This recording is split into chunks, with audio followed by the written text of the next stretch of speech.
Good morning, children, and welcome to my new class. So, let us start with today's new topic. So, today we are going to start the poem Upon Westminster Bridge by William Wordsworth. Now, we all know how famous William Wordsworth is, and the kind of poems that he has, written have made him so famous. Many of his poems are, out of this world, beautifully written, and this is one of his beautiful poems, that is Upon Westminster Bridge. Now, let us very briefly just see what the poem is about. Now, William Wordsworth, one of the most famous poets of England, excelled in vivid and joyous descriptions of nature. Now, in this poem, however, he describes the beauty of the crowded city of London at a time of a day when the crowds are still asleep and the buildings and ships are all immersed in deep silence in the clear morning's sunlight. The river Thames. Now, here the bridge stands on the river Thames, which runs through London, has a series of bridges across it, and Westminster Bridge is one of the older and more famous among them. Now, here the poet describes what he sees and feels standing on the bridge, and soon after sunrise, he is moved by the beauty of the sea. Earth has not anything to show more fair. Dull would he be of soul who could pass by. Now it's early in the morning, the sun has just risen, and our poet is standing here at the Westminster Bridge here in London. Now what does he say is, earth has not anything to show more fair.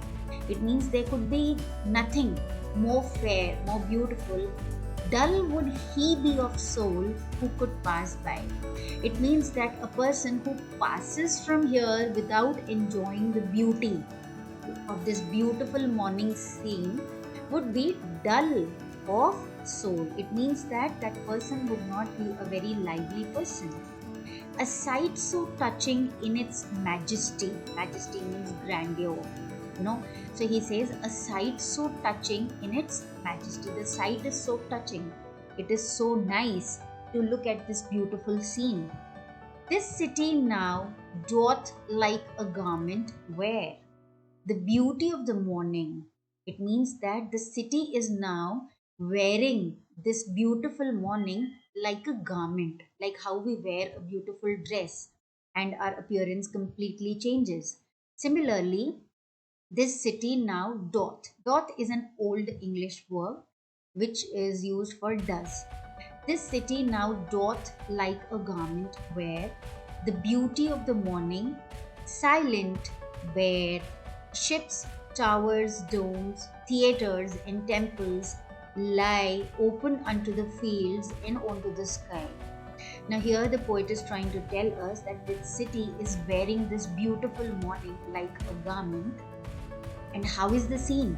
The scene is silent. It's all silence because people are still in the houses and they haven't come out for their everyday tasks, everyday work.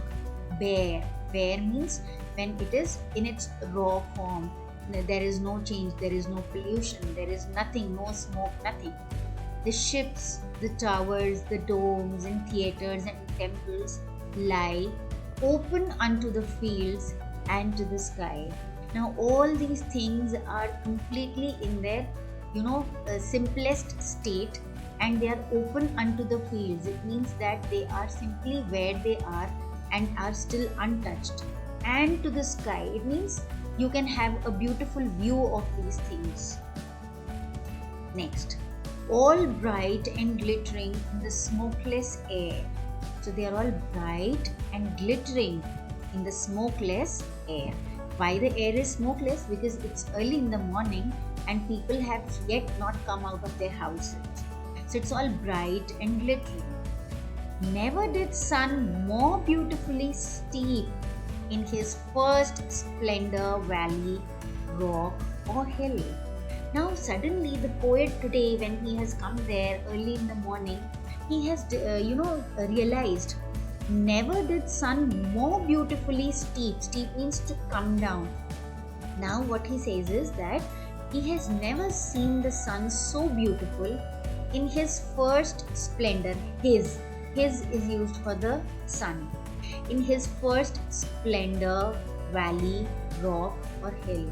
And he suddenly realizes that the sun is looking so beautiful today, and for the first time he has observed that how the sun could look so beautiful in its own splendor. Never, see, you can see this word NE''ER. Never saw I, never felt a calm so deep. Calm means satisfaction, when you're calm inside, And what he says is, never saw I, never felt a calm so deep. He's feeling very calm and quiet inside, and he's getting this very good feeling or an enjoyable feeling when he looks at the beauty of the sun, which is rising and it is spreading all over the city. The river glideth at his own sweet will. Glideth means as if the river is floating. The river is floating at his own sweet will. Now here his refers to the river. The river glideth at his own sweet will. Now the river is just flowing in its own passion.